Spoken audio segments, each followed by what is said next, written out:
Carl Jung, for example, he had played a role in the beginning of AA because one of the men came to him, and Bill W., who's founded AA, there's a couple of letters that was written back and forth between him and Carl Jung. And Carl Jung gives a Latin formula which basically says spirit against spirits. That a person who is in drink into the spirits, the booze, the only thing that will help them is the antidote is to take in the real spirit. That is the spiritual life. And the spiritual life will cure the addiction to the spirits. That what the person is looking for in the bottle is spirit, but is getting caught at the first step. That's a homeopathic perspective. A person approaches an illness for what they can get out of it. They're looking for the illness to give them something. The old man in my dream was leaving the wine there to initiate that man into the mysteries, the mystery of spirit. And now, on the other side of things, after this was all over, I was in touch with a kind of consciousness that I was totally unconscious of before, where I had a receptivity now that I never had before. I had an openness that I never had before. I had a humility that I never had before. Because before, I was thinking everything depends on me. I've got to do it all. And I've got to be strong. I've got to be invulnerable. I've got to be perfect. Afterwards, I recognized, hey, I'm inherently imperfect. That's okay. I can do my part, but everything doesn't depend on me. I can be helped by Spirit. I have to surrender my life to the flow of things. That's a very different orientation. And that allowed me then, that kind of orientation, to not only live and work differently myself, but be present with other people in a different way. Prior to that, if someone had come to me with a problem, I would have tried to fix them in some kind of heroic way, in the same way I was trying to fix me.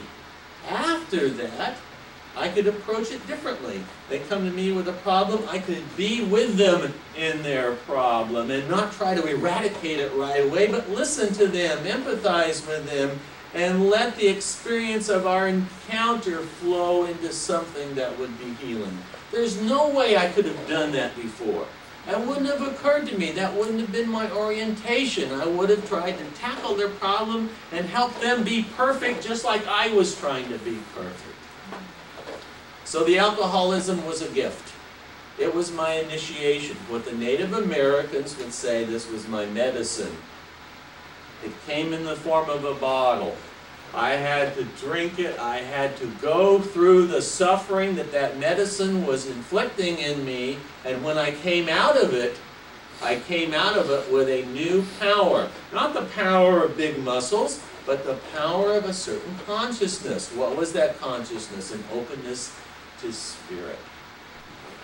Okay, so the homeopathic then principle is that we all, very naturally, by the very nature of our being, we tend to form certain ideas, certain ego sense, and we suppress other things. Like I was all into achievement and nothing into friends. I was all into thinking and nothing into feeling.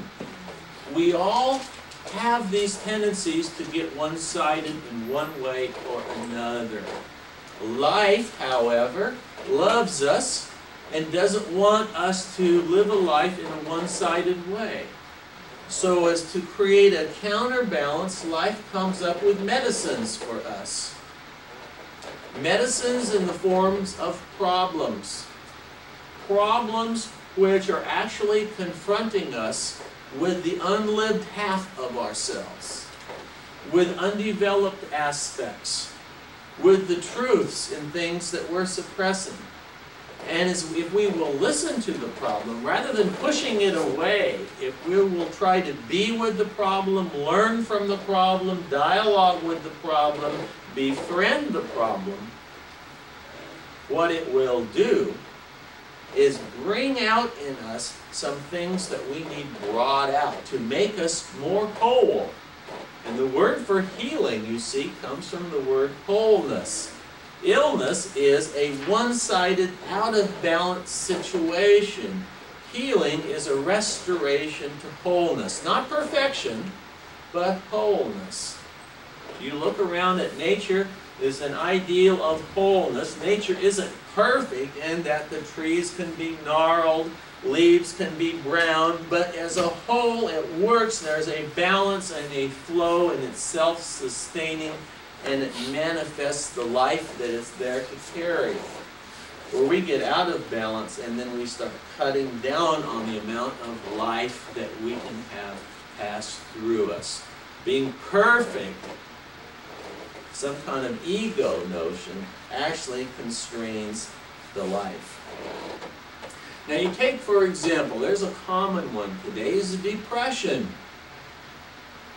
Let's look at depression as a symptom.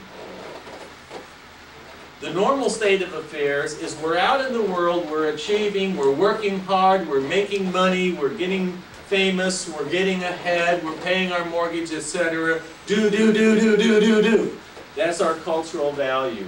One day you wake up and you say, I don't feel like it. I don't care about anything. I feel gloomy. The doctors, everybody runs to you and says, what's wrong? What's wrong? Let's give you this drug. Let's give you this other thing. We'll get you up out of your depression so you can get back into the world and do, achieve. But what's the depression doing? The depression is a guardian angel coming into you. It's like nature saying, hey, you're getting so caught up in work, you've forgotten yourself. How can we restore you to yourself? So you look at what is the effect of depression. You lose interest in the outer world. You lose interest in doing things. You become preoccupied with yourself. See how perfect that is, though. You need to be preoccupied with yourself because you've been totally ignoring yourself. You've been so out there working that the depression is the perfect medicine for getting you to disengage from the world and go into a retreat. It's horrible, it's painful, it's awkward. You feel embarrassed, you feel ashamed, you should be out there, you're too preoccupied with yourself. That's not healthy. You struggle with it and resist it. Try to take some uppers, say some positive affirmations. Every day in every way I'm getting better and better. Every day in every way better and better. It's just not working. And you fight it and you fight it until finally you get so you say you can't fight it and you just be depressed. I feel lousy. And you start listening to that and hearing it, lousy, yes, I'm not happy. Recognizing that you're not happy is the beginning of the cure. Why not I happy? What do I want in life? My life feels empty. What a realization! My life feels empty. Nothing is worth it. Wow, you see now what's happening? There's starting to be a shift in values. Nothing is worth it. What a thing to say. Here the person was go, achieve, work.